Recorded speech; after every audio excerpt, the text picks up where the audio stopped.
Welcome to Earth Matters with Jamie McHugh, a long-term ISMETA member, a master somatic movement educator with us, and the very generous facilitator of 2 years of this podcast series. As you may know, Jamie's work is entitled Somatic Expression, Body Wisdom for Modern Minds. Jamie, thank you so much for being with us today. I will hand it over to you, and you will introduce our very special guest.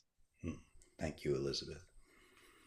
And of course, first off, thank you to ISMETA for being the substrate that keeps us all connected in this wonderful work that we're doing of advancing the wisdom of nature through our bodies to the world.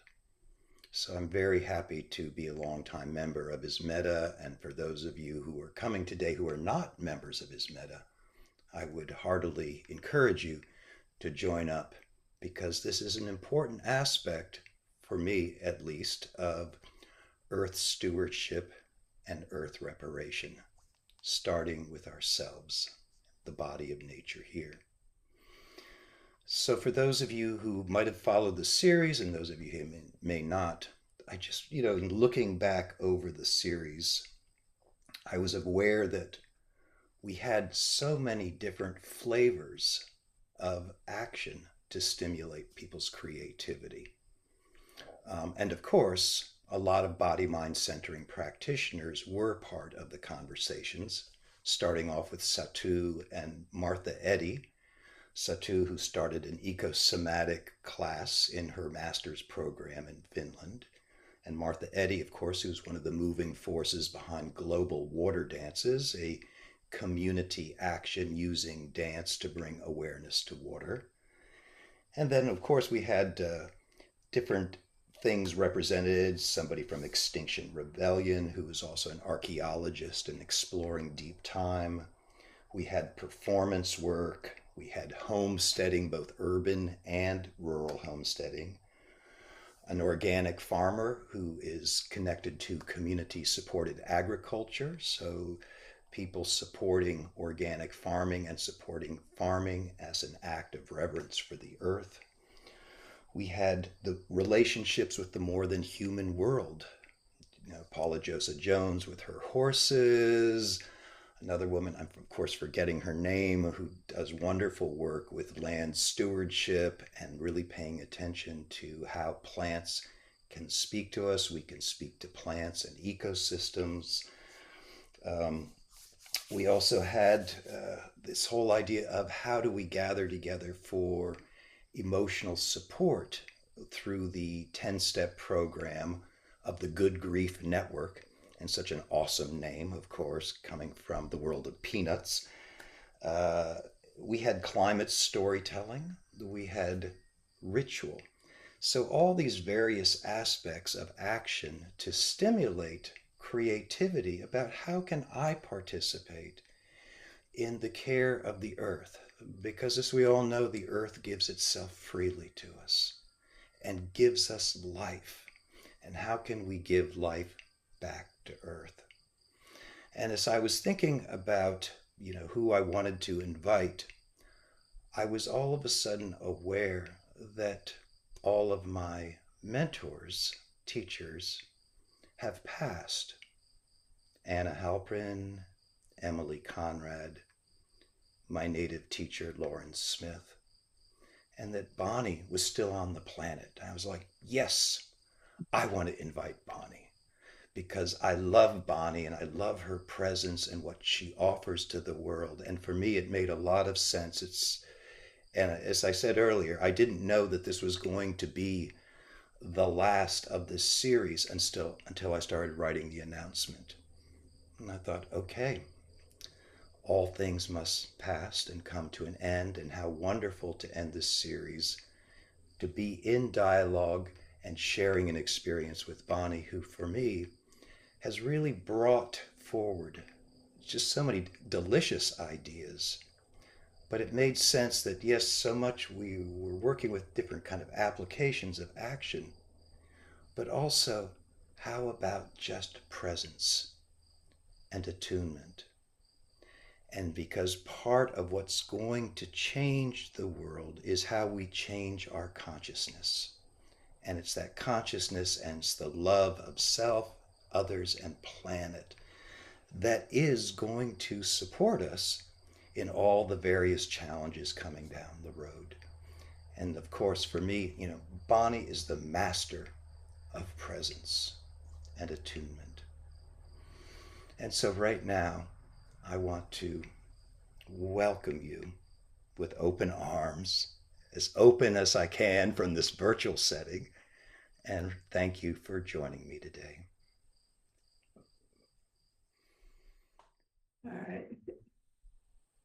Thank you so much, uh, Elizabeth, inviting me, and Jamie. Jamie and I are friends for almost 40 years. I'm really grateful. Mm. And we have a treat today because Jamie's also a magnificent photographer, choreographer, to share how we are drawn to nature and nature draws us. We have this movement of presence. Um, Also, I have to acknowledge, I see so many friends on these little tiny stamps. I just want to, I really, yeah.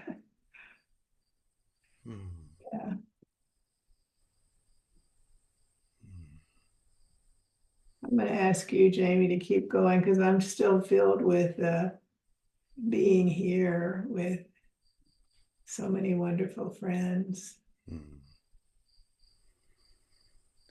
let's take a moment just to be here and start from there.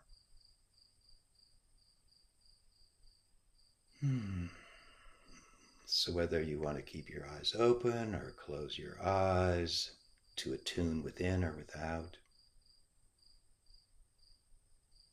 we can all just take this moment.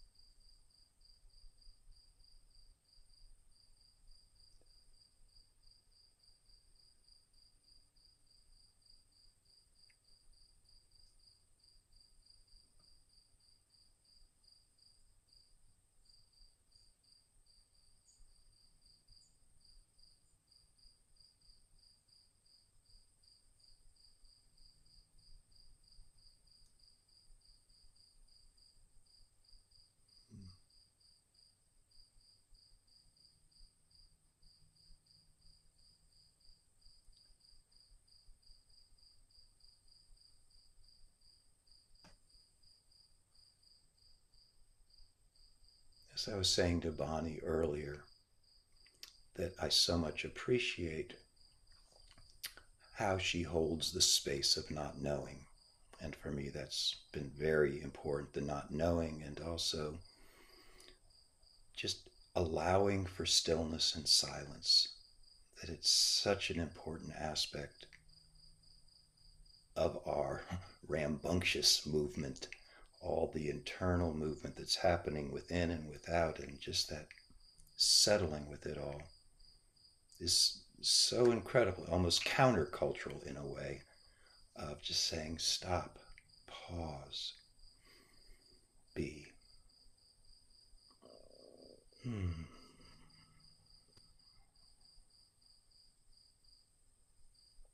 Earlier today,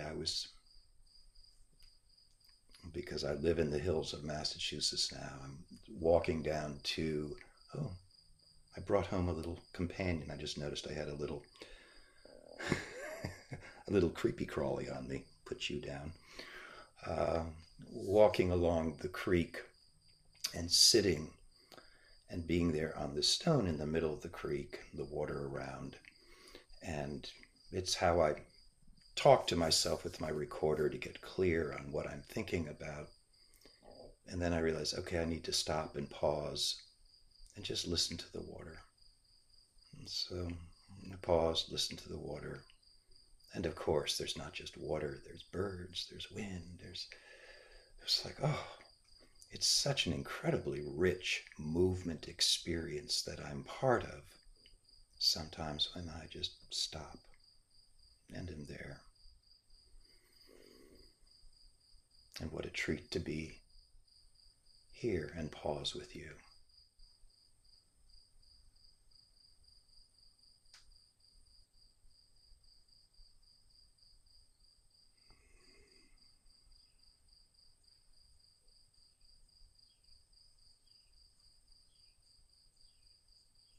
One of the meditations or somatizations or natural pauses that I've been exploring is, well, through breathing.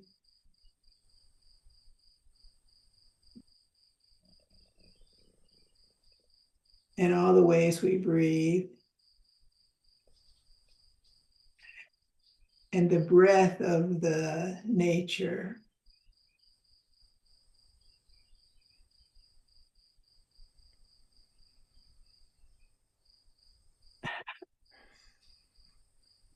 And I've gotten more in touch with breathing and the mitochondria and the organelles of the cells. And while we've been exploring it in BMC and other people in other ways for many, many years, I've gone to another layer in myself.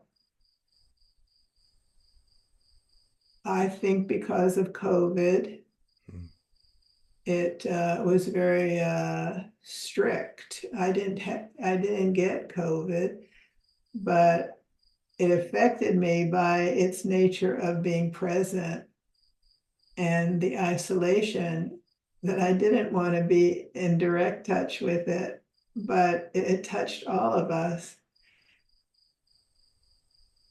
And what I found and am finding, not like I found it and okay, now I can give it to somebody or put it in my resume,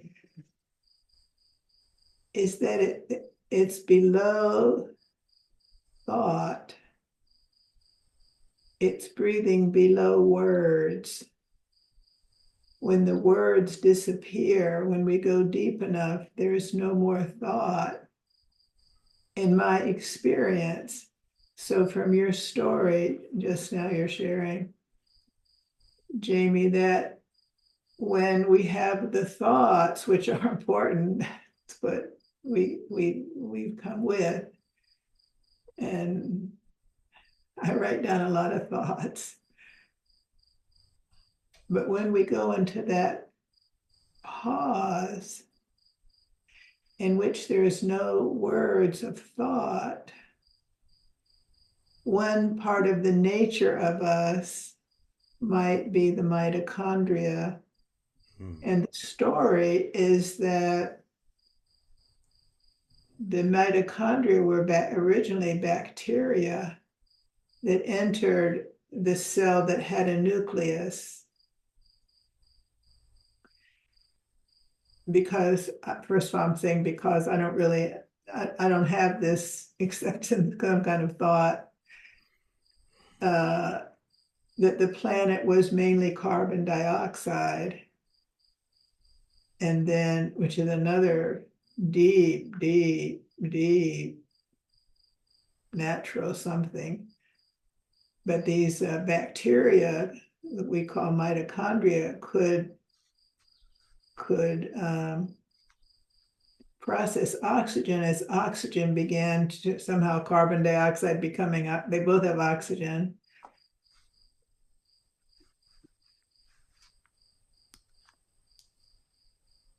That in order for the nucleus cell to continue, the mitochondria entered with its own DNA. So we have two DNAs. I'm wondering about the centrioles too. I'm gonna, because I don't use the computer that much, and Jamie, you do.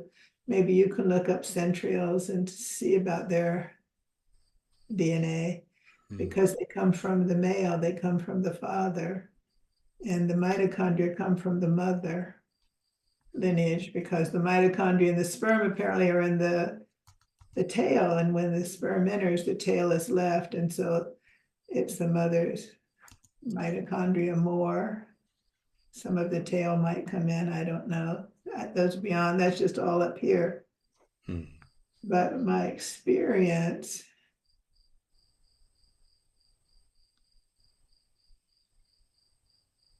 when I drop deep enough into the cells,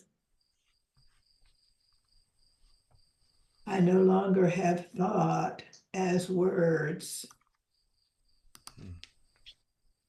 And there's recent research, apparently it's maybe 10 years old, but I'm just hearing about it, so it's recent, like very recent research, that someone's have discovered that mitochondria move out of the cell.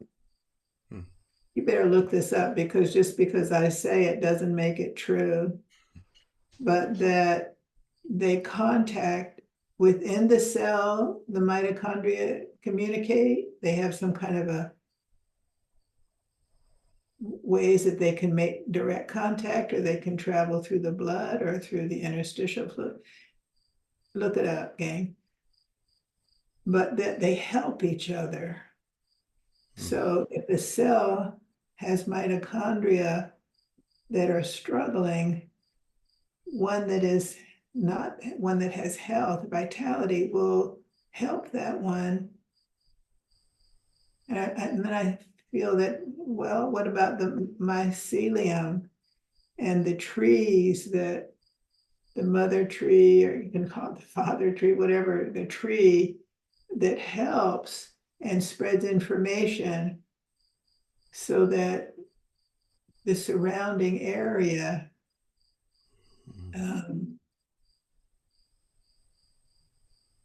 has support. These are things that I've read or heard, and that the great redwoods, they grow really tall, but they don't have deep, deep roots, but they intertwine with each other. So it's the community that supports this great growth. Right. So again, I don't know, you have to look it up yourself, and you have to practice it, whatever. I'm just sharing my experience.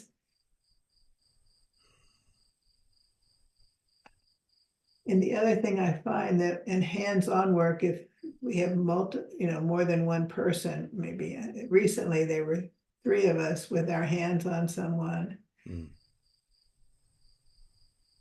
And when we went deeper, we could all feel each other.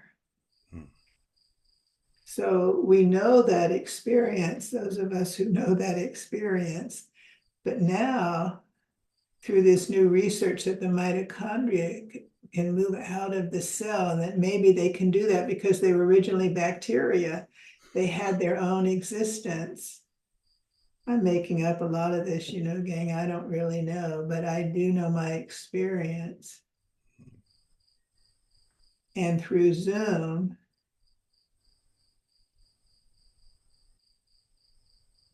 that we circle the earth, we feel each other, not just through the screen. And when we lower our arms, it's still there. So when you speak of presence, and I know you've prepared a wonderful video for us of nature, and I've seen your work in person, your home. We know. We know each other at this very intimate, non-thinking place. a tree, it's the water, it's a bird, a dragon. We we don't have to. Thought is wonderful. I don't know anyone who's written more about this, and the other, right? Mm-hmm.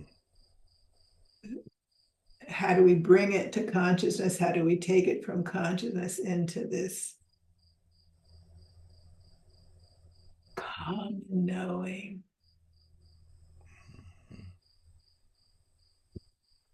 And just like you just expressed, the beauty of being human is that we can become all of it.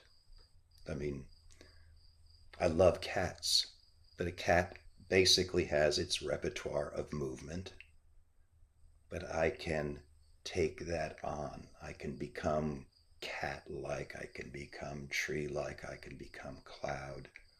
And it's that mutability of the self that's so powerful. You know, the improvisation of life that we can participate with as sentient beings is unbelievable.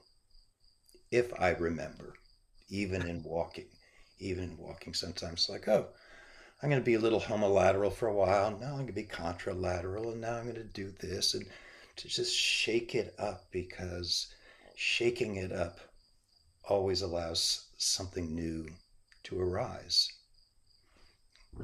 And it's one of the things I've really discovered in this last year, particularly being on this land, now that we're sharing this land and doing a lot of growing of vegetables and native pollinators and flowers, that there's a lot of functional movement required. So the functional movement is good. And I like that feeling of being close and involved that way. And then I have to remember, okay, you've been too functional for a while. Time to go dream. So to take your body through the woods into the river, and to go in the cold water, which is kind of my daily ritual here, is just to go to that cold water and become that effervescence. And it's to remember, it's like, oh, I have this dreaming body as well as this functional body. And it's important to keep the dream alive, because we have so many functional demands, not only individually in our lives, but also in terms of our communities and the world politic right now. There's a lot competing for our attention. And so I have to remind myself, take good care of the dreaming body. Remember that this is an important part of being alive. So you remind me to keep the dream alive. Your presence and your teachings keep the dream alive for me. And even though sometimes I'm totally perplexed, it's like, what is she talking about now? I don't know, but it sounds cool, and I want to get a flavor of it. And very often I find that transmission, as you were talking about, below the level of words and ideas, and just through how it kind of percolates through you. So that's been a great teaching. Life is percolating in a lot of ways to be received if we can dream into it. This might be the time to start your video. I was thinking the same thing. We're in tune. Would you, as I'm setting this up, would you like to give the invitation to folks, or to create any kind of context? Or I was thinking about you doing something to share how this came about, your years of carrying a camera as a witness and as a participant in this earth, on this earth. Yeah, it's interesting. I started doing photography when I was 16, as really as a contemplative practice, as a way to focus in on beauty. And it's always had been a just something I did for myself. And then in the year 2007, I was inspired by seeing a friend of mine's show at a local cafe and thought, I want to do that too. I want to bring my art out into the world. And my dear friend and colleague Adriana Marchione at the time was the um, gallery coordinator at CIIS in San Francisco. So she invited me to do a show. And one of the things that I love doing is getting really close in to something and then blowing it up into a 20 by 30 image. So bringing the minute kind of into its fullness that can then be perceived. And one thing led to the next, and I was doing this, and I realized at a certain point the art market was not a good place for me to put my energy and attention. And but I continued to photograph and just kind of sell online. Got out of the gallery scene around 2010, and then it was around it really all started for me in terms of being online with it after Trump's first election, and just aware of just all the kind of just the anxiety, and particularly coming through the internet. And I was living rurally at the time on the Sonoma coast, and so I was away from city centers and things like that. And I thought, well, what can I do? What can I do? And one morning in meditation, out of nowhere came this thing: create 7 days of beauty. And I thought, okay. So I decided to create 7 days of 5-minute videos of my images, kind of one blending into the next, along with some ambient music as a way just to help people slow down.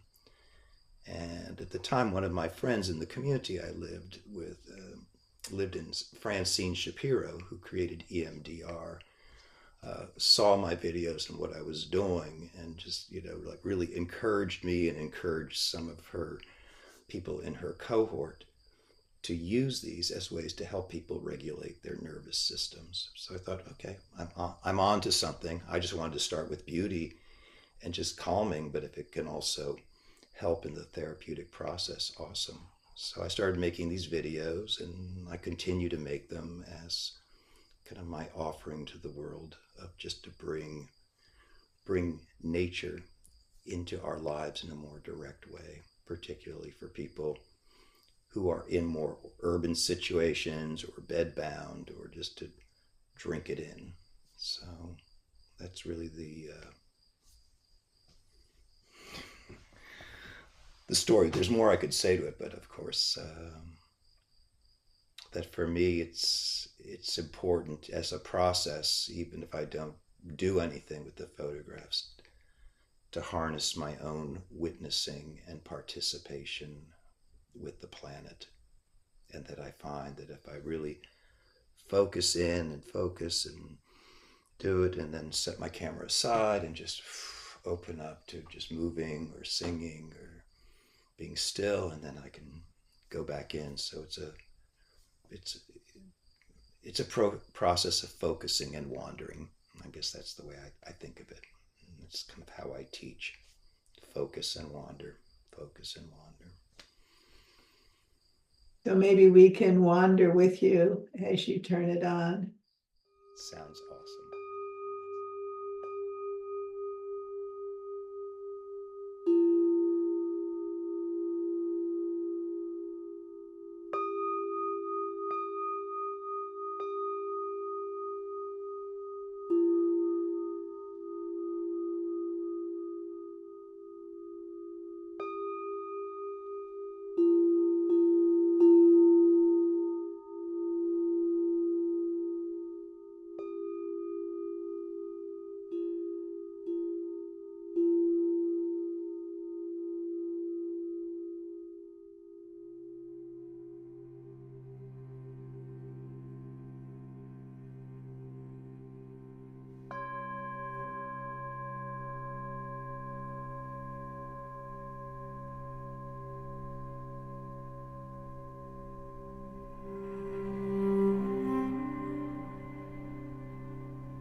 to see Emily and Anna.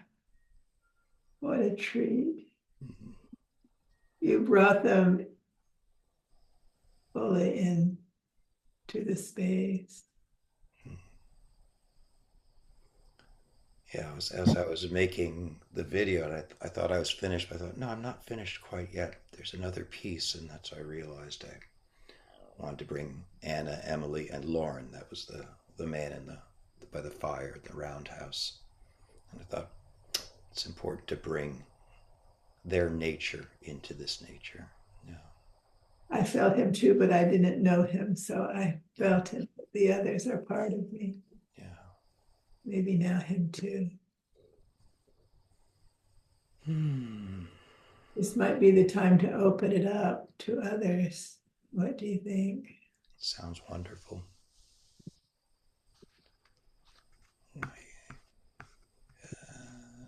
How wonderful to share it with everyone. I put it into gallery view. Now I can see lots of people. How do I put it on those little spaces? I'm sorry? What do I do to get all the little pictures? To change it to the view to gallery.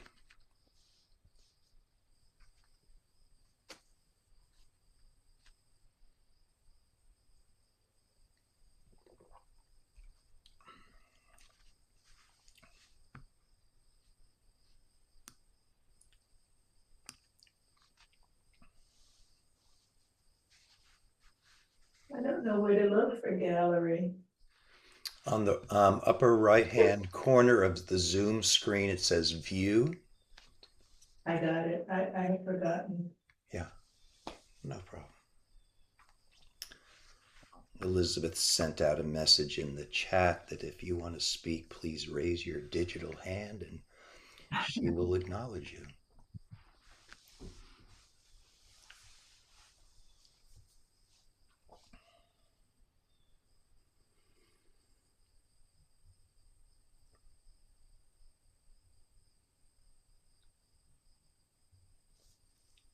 Susan asks, where is that? It is, I think you need to open the reaction panel. Yes, if you open the reaction panel on the bottom next to chat, there's a thing that says raise hand. Thanks for asking.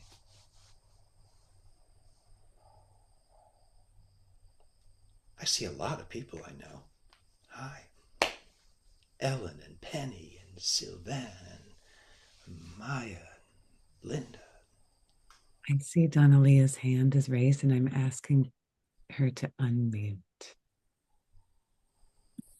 I just want to say thank you for this blessing. Bonnie, you're such a treasure, and Jamie, so are you. And when I saw Emily's picture, lots of water flushed through my whole being. So thank you. And Bonnie, I'll be talking to you. Don, my brother, who you know very well, Don Van Vliet, the centrioles, mitochondria, microtubules, he was passionate about it. So I will send you some of the things he shared. So thank you. We're deeply connected, all of us. The community is resourceful. It's lovely. Lovely.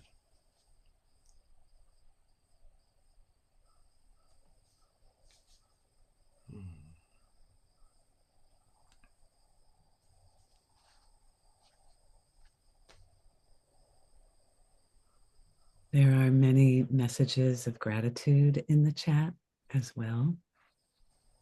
So I'll be sure to save the chat and share it with you all. Jamie and Bonnie. If people want to speak, that would be nice too. I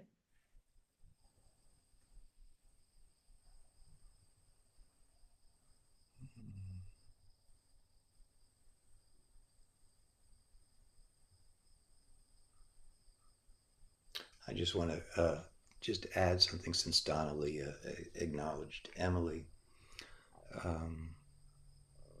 It was really my long relationship with Emily that introduced me to the power of vibration and voice. And I find these days, as I get older, transitioning from the world of movement that's still there, but focusing more on voice and the song that animates my interior. And so I appreciate that kind of grounding in just basically finding my voice and then letting the land inspire it. It's my daily practice when I go down to the creek to go into the water, get charged up, and then sit and then see what kind of song wants to arise through me. So just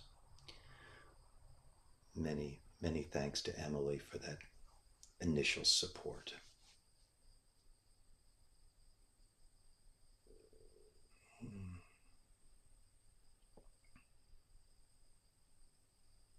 If someone wants to just say hello, I'd love to hear your voice, as I see so many people that are so precious, and those of you I don't know, you're precious in a new way.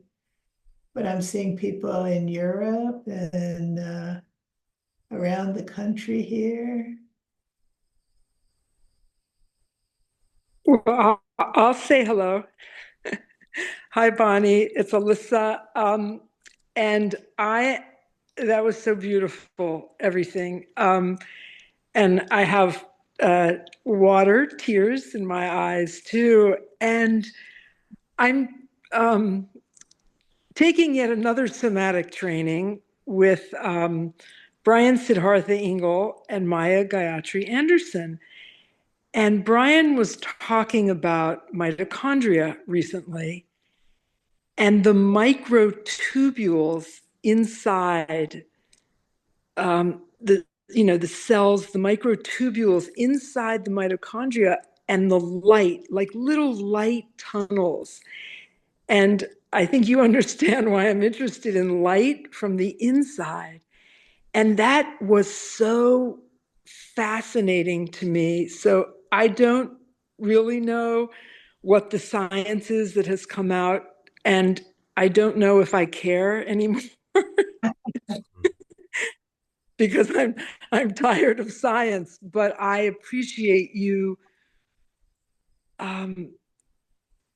centering on the centrioles and whatever it means. And the spaciousness of this moment is precious. So thank you. Thank you. Thank you. Thank you. Mwah. To everybody. Thank you, Alyssa.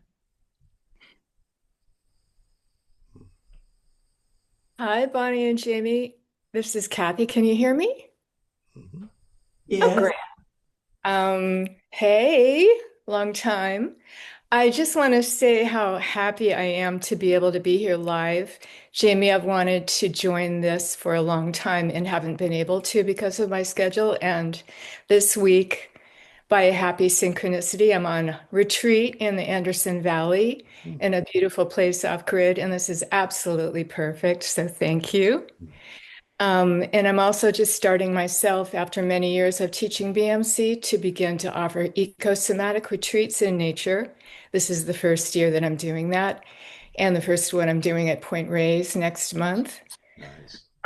Yeah, I'm so happy and excited. And Bonnie, I just wanted to share that this brought back for me when I was in your teacher training in maybe 91 or 92, when you were first beginning to work with the subcellular structures, you led us in a somatization of the mitochondria. And that was one of the most powerful experiences I've ever had. And I'm not a particularly visual person, but I saw the mitochondria as they looked like that logo that Shambhala uses, that picture of the flame. And all of my cells had this flame. And that has stayed with me ever since. And it was just beautiful to hear you speak about that today. So much love. Thank you. So happy to see you both. It's wonderful to see you after so many years, Kathy. Well, we live across the bay from each other. It's so crazy. Oh, I remember the parrots outside of your window. Oh my God. Well, I hope to see you soon, and thanks again. I won't take up any more of your time. Thank you. Thank you. Sarah has her hand raised. Hi. It's so hard to put words after being in such a deep space. With you all, the tears are just flowing, and but Bonnie's request to speak, I'll try to put words on the gratitude that I feel for both of you, and creating this space and this ability to be together from so many different directions. And Bonnie, especially, I want to thank you for making your work so accessible.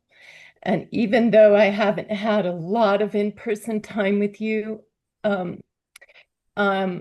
being able to connect with you like this is just a very strong thread through my growth and my work. And so thank you so much for your generous offerings and the exploratory work that you've done your whole life. It's impacted me deeply, and so many people. Jamie, I want maybe permission to just write to you a little bit later, because it sparked a couple of ideas and connected with me. So I hope I can and maybe do that at another time. Please do.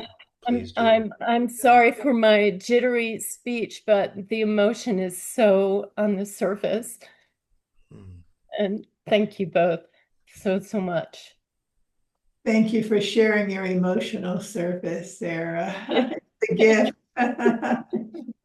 Seems to be my language, first and foremost. Thank you. You're welcome.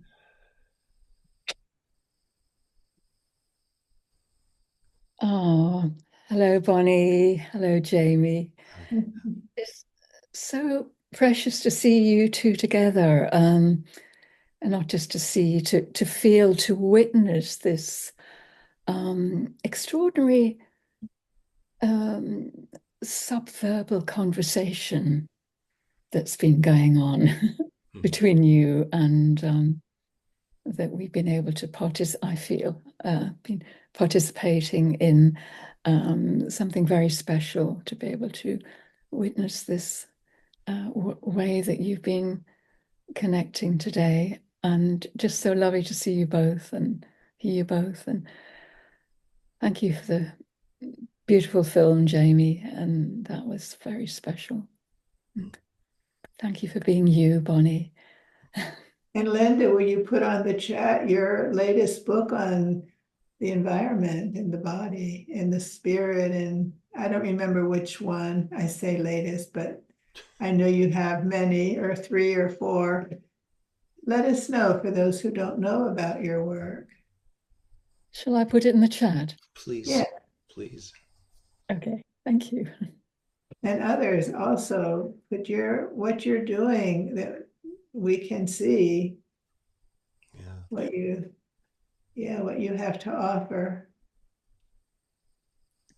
Yes, please feel free. We did this at another time. Please feel free to put your website in the chat. It's we did that, I think, once or twice ago, and it was really interesting to see what people are doing and to really know what's happening in our circuit. So feel free to put your information in the chat.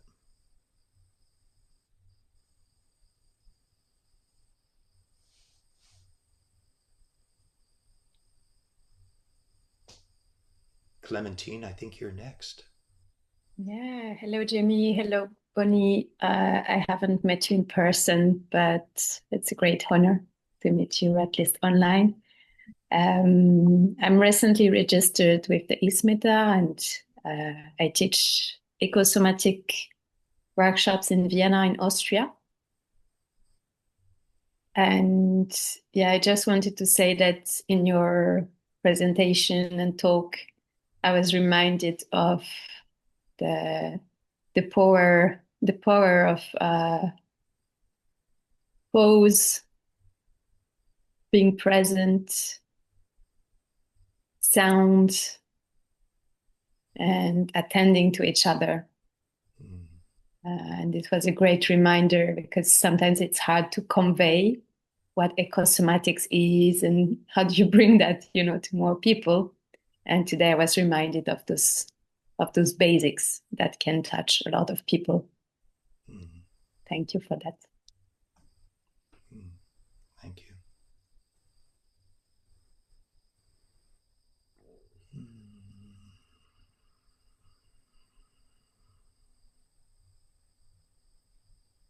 It's always one of my great pleasures, which I've been doing for many years, to do 5-day retreats in the environment, if nothing else, just to invite in that leaving ordinary life behind, to slow down, attend, pay attention internally and externally.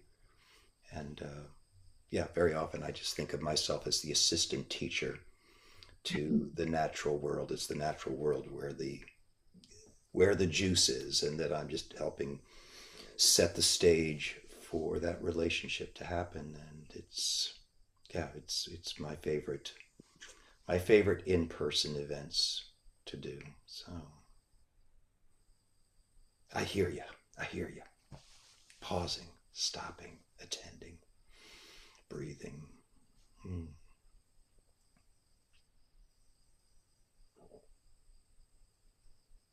Carol has her hand raised, and then Susan put in the chat that she would be happy to make a comment if there's time.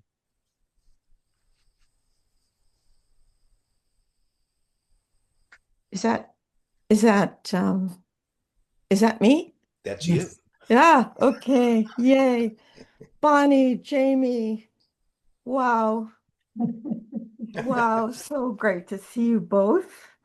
Um so great to be here with all of you. And I just feel that respiration, the cellular respiration through the quiet, through the mitochondria, through Jamie. Your film is just bringing that together, and how both of you have brought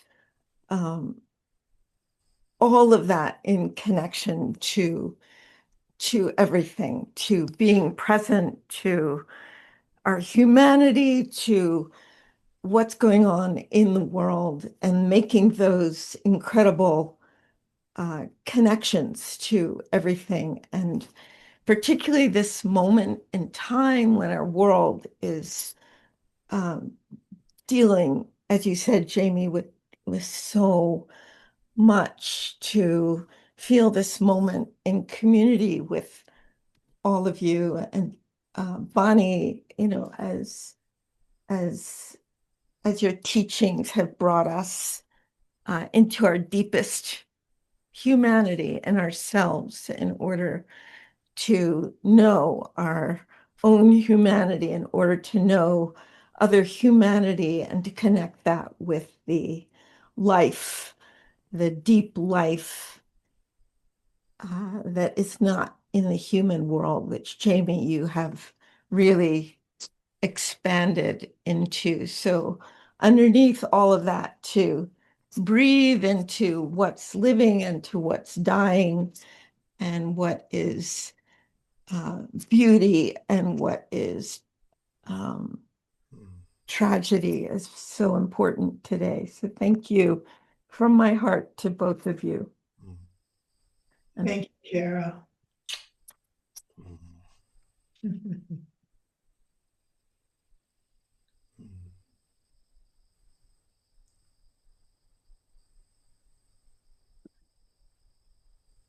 Susan, would you like to unmute? And then there's one more person with their hand up, if we're able to stay for the last two comments. First, Susan. Yes, thank you so much for this gathering, first of all. Kind of maybe echoing what Carol's saying, but in my own way, I found that as these images came up and the music, I was first drawn to move and respond. And then I found that theme you'd brought up about the redwood tree and the mycelium, Bonnie, and talking about how we as a community have the strength then to grow that tall. That's how I felt it. I found myself during the video scrolling just very slowly through all of the images of all of us. And many of you I know, many of you I don't, but just that deepening of the sense of community that you've formed for us today, that we've formed as is Meta, was just so moving. I know in these challenging times, we're each doing our best to make our own contribution wherever we are in the world. But just that moment of getting to feel our interconnection was so revitalizing and empowering and sweet. So thank you so much for this offering today. Thank you, Susan, and hello. Hi, Bonnie. Good to see you after all this time.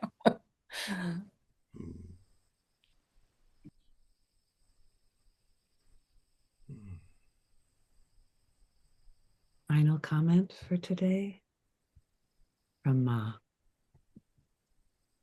Hello, I just want to say thank you for this silence. There's such a deep transmission, because I heard many people were saying about what is somatics, and it's very fascinating, but somehow today in this silence I felt it very deeply, and it was similar to some kind of transmission that felt it somehow very deeply. I got some, I don't know if I can say transmission, but deep feeling. And I wonder, are you inspired by Zen or Taoism, this kind of things, that some things we cannot say. It's just, we have to feel it in a very deep way. And I got very good inspiration. Also, thank you for very beautiful pictures. So it was for me, very inspiring and very kind of touching very deeply. Thank you very much. Thank you so much.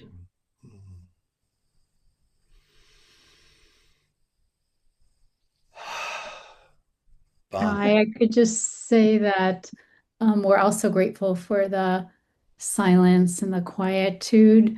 But Bonnie, the roar of awakening is what brought us together years ago. And so I give you my best roar. Thank you. Thank you, Cynthia.